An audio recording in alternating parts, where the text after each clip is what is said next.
Tak payah kita boleh lampas. Kalau macam tu kata, kita mati, tak apa. Tapi itu pokok tak ada salah. Tak boleh tumbang pokok.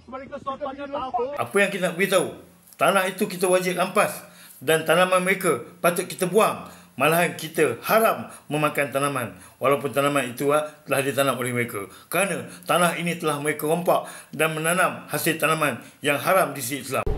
Ada juga netizen pala tau ni, dia komen pula, kalau you mau ambil tanah, you ambil sajalah. Apa saya you potong itu pokok mah? Itu pokok sudah hidup lama mah. Kasih mati sama dia, apa salah dia? Ni contoh, saya sebut contoh saja. Apa saya mau potong itu pokok? Itu pokok sudah hidup lama mah. Lu tak ada kesian ke sama itu pokok? You marah sama kami, you marah sajalah. Apa saya you buang itu pokok? Kasih dihiduplah. Itu buah boleh makan mah. Contoh. Apa jawapan kita? Dalam satu hadis Nabi pernah menyebut, anna rajulaini ihtasama ila Rasulillah gharsa ahdahuma nakhlan fi ardil akhar.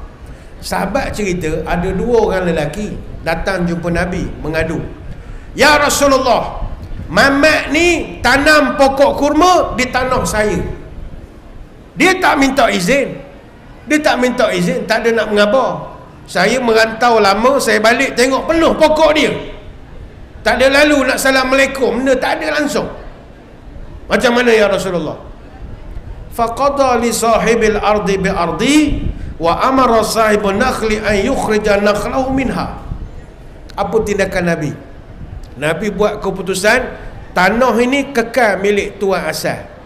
Dan baginda perintahkan supaya wa amara sahibun nakhli, supaya pemilik pokok kurma cabut semua pokok daripada tanah itu. Awak cabut sekarang. Cabut semua.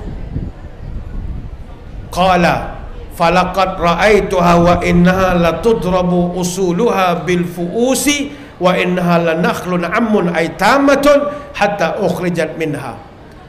Perawi berkata, aku melihat dengan mata kepalaku sendiri, wa innaha latudrabu usuluha bil fuusi.